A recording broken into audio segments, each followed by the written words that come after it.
Hey, good morning, truck drivers, ladies and gents. Today, I just want to say something real brief. I ain't gonna take much of your time, but I'm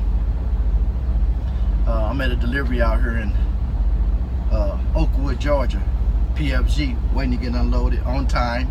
That's important, very important to be on time. You know what? I wasn't gonna talk about this. Let me say this real quick. Don't wait till the last minute to start making your trip.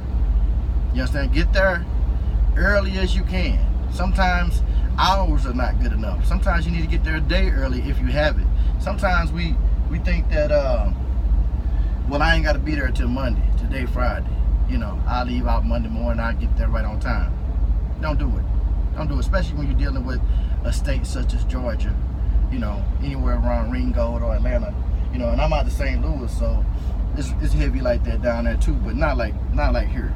But that's not what I'm talking about. What I'm talking about is last night I was talking to a driver, and he was checking out my truck and asking me questions and things like that.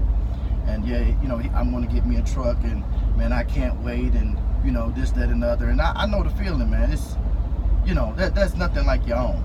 You know what I'm saying? And it's a prideful thing. Prideful in a good way. Anyway, I was talking to the driver, and I was looking at the truck that he was driving. He was driving the company truck, Freightliner, just like mine. Don't know what year it was, but it was a newer Freightliner. And I asked him. I said, listen, driver. What kind of truck you gonna get? I'm gonna try to get the same thing. I like the Freightliner. I said, okay, that's cool. That's cool.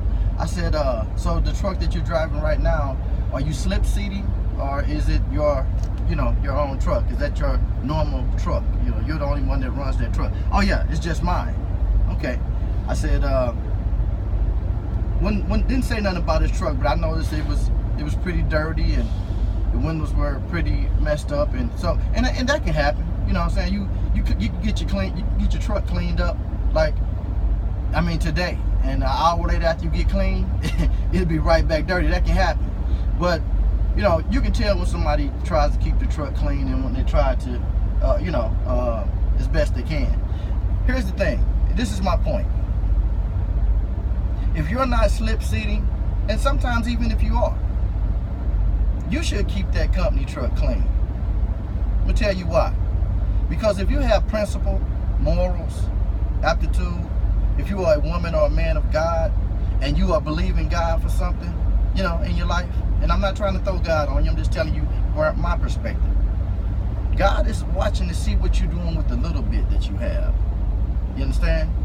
He's not going to give you a lot until you deal with that little bit. If you're not going to take care of that company truck, then you're not going to, God doesn't see you as going to take care of your own truck. Start right where you at. Start cleaning your truck, keep it clean.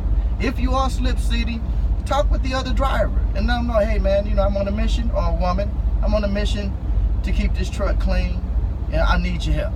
You understand? And hopefully you're not in the truck with a cigarette smoker. If you are, they have stuff for that. There's some chemicals out here that'll kill that cigarette odor, you know. So I don't know what your company policy is or whatever on smoking or whatever, but you know, don't snitch nobody out or nothing, but just talk to that other driver that you're slip seating with, and say, hey, look, this is what I want to do, man. You know, I appreciate it. Let's keep it comfortable. You know, so one thing I've noticed, that when your truck is clean, you know, sometimes you can't clean the outside, but if you got your interior clean, that truck runs better and burns less fuel. Okay, well, yeah, maybe that is a little too much, but to me it does. You know, a clean truck, to me, it seems like it runs better, and my day is much better. I mean, if my truck is filthy and this stuff rolling around out on the floor, and I got food containers over there with the leftover filet mignon, you know how y'all get down, that's gonna bother me. I'm pulling over, I'm gonna get that mess up out of here, I'm gonna clean the truck up, and I'm gonna have a brilliant day. Not good, brilliant. Even if something goes wrong, my day goes right. So here, anyway, I don't want to get too far. I will rabbit trail on you. My primary conversation was this: be seen as a person, a driver that handles business immediately. Handle your business before you get the business. You understand? Look and see what you're going to look like. Clean your truck. Clean, do what you need to do for that company. Because you got to understand this. You trying to be a company driver. You trying to be an owner-operator with your own company, right? But guess what? You're driving for an owner-operator with their own company. I don't know how they started. With 1 truck or 20. I don't know what they got, where they got their finances. I don't know if somebody gave them a loan. I don't know if it was left to them in the will. I don't know how they got it, but it's theirs. So if you can't help that person keep their vehicle and their trucks or whatever you operate clean, how could you expect someone to help you with yours? How can you expect somebody to treat your truck right when you're not around? You know what I'm saying? What happens if you get more than 1 truck and you got a driver now? Now you got to fuss and yell and holler at this driver and say, hey, look, man, man or woman, I need you to keep my truck clean. What's going on with you? Then you're gonna have to revert back to the past where you didn't keep someone else's truck clean. Anyway, start right now. Clean your truck, whether it's yours or whether it's company. I suggest you clean it. Let guys see what your motives are. Let guys see that he can trust you with a little bit. Then he'll start expanding you. I'm telling you, this is what worked for me. You understand? I don't know what worked for others. Most of you may not even agree with it. Might be like, okay, forget that company truck, it ain't mine. You're looking at it the wrong way. Clean that truck, keep that truck clean. Let someone or God, mainly God, or someone see you. You'd be amazed at who looking at you. The owner of the company could be saying, I'm ready to get out the business. You understand? But I want to keep the company going. I'm finna go full owner operator. And he'll say, he may say, well, old girl or old boy, one thing about them, they kept that truck clean, kept it looking good. I can trust them to do the right thing. And you know what? Let me say something else. You're not responsible for maintenance on a company truck, but you are responsible for checking your fuel, your fluid levels. You know what I'm saying? Check your windshield wiper, check your oil, check all that stuff. Don't be found without. You understand? That stuff is provided. It should be free. If an owner sees you doing these things, man, you don't know. Don't block your own blessing. I wouldn't do that. Don't be your own worst enemy.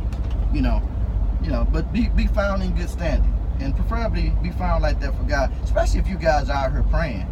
Any of you all that's praying, and I'm not going to get into who you're praying to. That's none of my business. But if you're out here praying to a God, because of course there's only one, and that's my belief. But if you're out here praying to your God, and you asking your God to do this and to do that, you got to see, who is he looking at? Who is this God looking at? What does they see? What does God see in me that would tell God I can handle this, this situation, handle a business right now? You got to look at that, man. You got to pay attention to that. And that's it.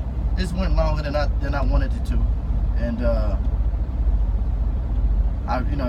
whoever you guys and gals are that's watching, you understand, some of y'all get it. Some of y'all won't. Some of y'all will get it, because I didn't get it the first time either. I had to learn. And you learn as you grow. You don't learn as you go. You learn as you grow. Because everybody can go.